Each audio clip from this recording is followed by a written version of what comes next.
Slightly medium to long term की चर्चा हो जाए। और हमारे साथ निर्मल बांग इंस्टीट्यूशनल इक्विटीज़ के सीईओ राहुल अरोड़ा जुड़े हैं, जो मेरे बहुत अच्छे दोस्त भी हैं। और राहुल, गुड मॉर्निंग। और वैसे राहुल काफ़ी इमोशनली स्ट्रांग इंसान है, लेकिन एक दो चीज़ों में ही वो थोड़े से इमोशनल हो जाते हैं। और अभी जो डोकोविच ने ओलंपिक का गोल्ड जीता, तो वो शायद एक ऐसा मौका था। तो राहुल, सबसे पहले तो मैं ऑन एयर आपको उसकी बधाई देना चाहता था, क्योंकि मुझे नहीं लगता कि मैंने नोवाक डोकोविच से क्या आपसे बड़ा कोई फ़ैन देखा है। तो फाइनली जो एक चीज़ रह गई थी उनके ट्रॉफी कैबिनेट में, वो उन्होंने पूरी की। तो पहले तो आपको उसकी बहुत बहुत बधाई। Thank you so much Anuj. I think हमारी चर्चा हुई थी उसके बाद। आई थिंक सबके लिए एक इमोशनल मोमेंट था, because he was playing someone 15-16 years younger. जैसे हम बोलते हैं कि Rafael Nadal is the greatest clay court player ever. ठीक है, अल्कराज की बात होती है, अभी अर्ली स्टेप्स हैं, बट इतने फॉर्मिडेबल अपोनेंट को एंड अनुज, सबसे इंटरेस्टिंग बात ये थी कि दोनों ने एक सेट अपना सर्व ड्रॉप नहीं किया। दोनों टाई ब्रेक में चले गए, तो बहुत तगड़ा मुकाबला हुआ। थोड़ा 19-20 हो जाता तो जोकोविच हार सकते थे, बट वो कभी कभार बोलते हैं ना, बिन दैट डन दैट वाला, तो बिल्कुल एडवांटेज कभी कभार हो जाता है। बिल्कुल। अच्छा, अब राहुल कुछ मार्केट स्पेसिफिक बातें करते हैं। आज सबसे पहले HDFC बैंक पर अब आपका क्या व्यू बन रहा है? कल MSCI का फैक्टर आया, शायद मार्केट को उतना पसंद नहीं आया जितना मार्केट एक्सपेक्ट कर रहा था। मार्केट की ये जो होती है, वो एक बार में सब कुछ एक्सपेक्ट करता है। अब स्टॉक करीब करीब 2.5% नीचे है इस समय। यहाँ पर आपका क्या हाउस व्यू है इस समय? देखिए अनुज, अभी भी करीबन 2 टाइम्स प्राइस टू बुक के आसपास चल रहा है। इतना कोई एक्सपेंसिव है नहीं। आई थिंक अगर हम रिजल्ट्स भी देखें तो net interest margin sequentially expand ही हुआ था 3 बेसिस पॉइंट से। तो आई डोंट थिंक ऐसी कोई खराबी थी रिजल्ट्स में ऐसे। ऑब्वियसली एक्सपेक्टेशंस बहुत हाई हैं। हमें अभी भी लगता है जो मर्ज एंटिटी है, ऑफ कोर्स वो 25% का ग्रोथ तो आपको दे ही देगी। उसके बैकड्रॉप पे एसेट क्वालिटी पे इतना कोई खास कंसर्न है नहीं। ये थोड़े टेक्निकल इशूज आते जाते रहेंगे। I think Anuj, as a sector overall BFSI needs to be overweight. I think HDFC bank is just one of them.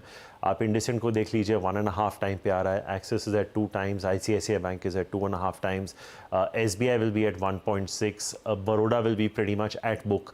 ये वैल्यूएशन जब पीक पे थे ऑलमोस्ट सबके डबल थे, at least on the private sector side. तो आई थिंक एक बहुत room है।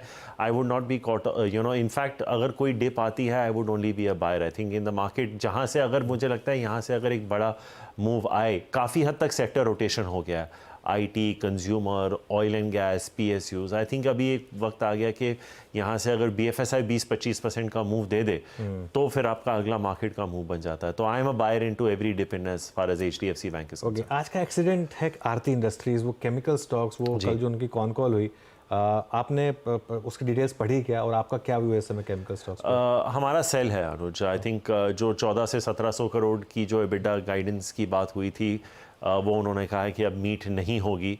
वैल्यूएशन सस्ते नहीं है आरती पे। If I exclude today's fall, I think 32-33 times पे ट्रेड कर रहा था। उस बेसिस, उस वैल्यूएशन पे केमिकल स्टॉक पे आपका मार्जिन ऑफ एरर बहुत कम होता है। और ये सिर्फ अकेला एक्सीडेंट नहीं था अनुज। आई थिंक अगर आप विनिती ऑर्गेनिक्स भी देखें, very poor. I think some of these companies in the last 2 years have not delivered. हमारा टिल्ट अनुज इसमें यह है कि last 2-3 years we have played it through fluorination. तो हमारा टिल्ट ज़्यादा SRF एंड नवीन की तरफ रहा है। लेकिन अभी हमारा टिल्ट ओलियो केमिकल्स की तरफ है। अगर हम सब सेक्शंस में जाए केमिकल्स के, वहाँ पे भी like Galaxy surfactants and Fine Organics. I think fine की अभी एक प्लांट भी आनी बाकी है। आई थिंक इंक्रीमेंटली यहाँ से रिटर्न ऑन कैपिटल एम्प्लॉयड ठीक ठाक होगा। गैलेक्सी आपको करीबन आई थिंक 22-23 टाइम्स, शायद 24 टाइम्स 1 year फॉरवर्ड पे मिल रहा है।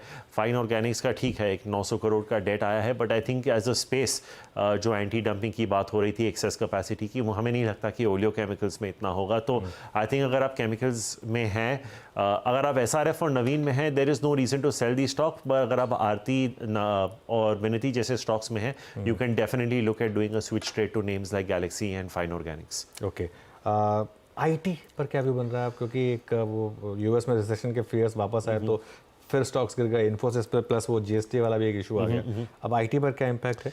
तो अनुज, एक आप जानते हैं काफ़ी साल से हम अंडरवेट रहे हैं। हमारा एक एनालिस्ट चेंज भी था, तो जब एनालिस्ट बदलते हैं देखने का नज़रिया भी बदल जाता है। रिजल्ट्स कुछ ख़राब नहीं आए थे। आई थिंक ये सब एक्सपेक्ट कर रहे थे कि गाइडेंस में थोड़ा ऊंच नीच होगा। I think of course Tech Mahindra Wipro were not as good as the market expected. TCS Infosys were better, HCL Tech was somewhere in the middle. Mid caps में भी अगर आप देखें एम्फेसिस, साइंट, कोफोर्ज, कोई कंसिस्टेंट कमेंट्री नहीं मिल रही। लेकिन हमारा मानना यह है अनुज, आज की डेट में अगर आप इन्फोसिस और TCS के वैल्यूएशन देख लें, TCS 24-25 टाइम पे, इन्फोसिस 20-21 टाइम पे। आई think for the free cash flow and dividend yield अगर आप एक्सपेक्ट कर रहे हैं कि मार्केट यहाँ से if your call is that the market is not going to run away from here, so I would say stick with maybe TCS and Infosys right now. Sector आप neutral रख सकते हैं। आप 150-200 पॉइंट ओवरवेट इन्फोसिस और TCS पे हो सकते हैं। और अगर आप को स्टॉक्स खरीदने ही हैं तो फिर HCL टेक पे आप 100-150 बेसिस पॉइंट अंडरवेट हो सकते हैं, but sector call is neutral. Okay, एक आखिरी सवाल। जुबिलेंट फूडवर्क में एक रेनेसांस मोमेंट हुआ है पिछले 6 महीने में जी, और इस बार के नंबर्स पर भी बहुत शानदार टॉप गेनर था F&O का। क्या हो रहा है यहाँ पर?